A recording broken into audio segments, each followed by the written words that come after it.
Welcome back to Rambling Roxy's Adventures Through History. We've been talking about the canal system and the new upcoming transportation that's going on in Ohio. Well, just in time to kind of beat out the canal system, the railroad kind of takes control and kind of makes its mark on Ohio, leading the way for more people to move into Ohio and more industry to flourish.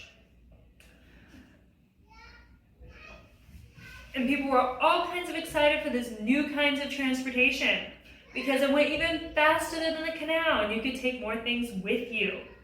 The first railroad connecting Toledo with Adrian, Michigan was 33 miles long and was built in 1835 and was finished in 1836. So this only took a year to build 33 miles of railroad, much faster than what the canal system was.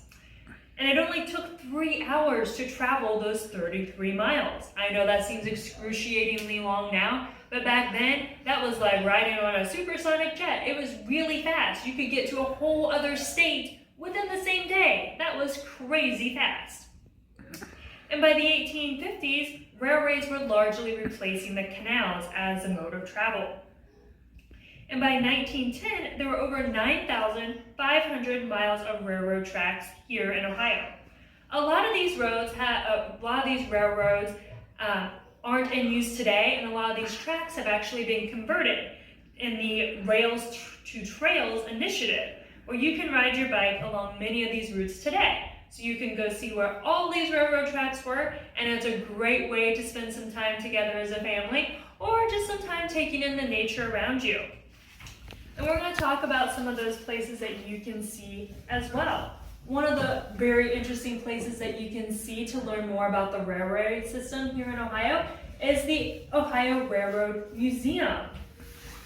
If you love trains and can't wait to learn more about them, the museum in Worthington, Ohio is the place to be. It was founded in 1948 after it bought an Ohio interurban train car and is one of the oldest railway museums in the United States. So not only is this an important part of Ohio history, but all of American history and a great place to check out. There are over 8 other museums here in Ohio and several trains that you can ride. There's the Cuyahoga Valley Rail and the Hocking Hills Rail that both feature great views and a fun ride. So you can take a ride on one of these historic railroads anytime. And some of these other railroad museums are the Bradford, Ohio Railway Museum, the Northern Ohio Railway Museum, Mad River, Denison Railway Depot, and Haynesville Railway Museum as well. Also, if you go to almost any small town, we live right near Canal, Winchester, Ohio, that has a small train depot. If you go check out some of these small towns, there's lots of little tiny train depots that you can check out along the way, and many have old train displays as well.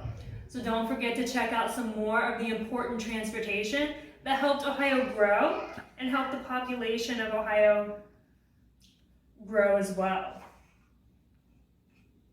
Remember that between the canals and the railway, it helped grow Ohio's population from 580,000 people in the 1820s to over 2 million by 1850.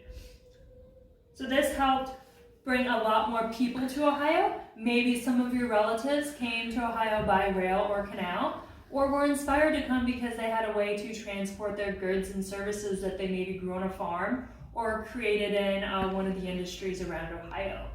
So make sure to check out some of these cool places this summer. Thanks for tuning in, and don't forget to subscribe.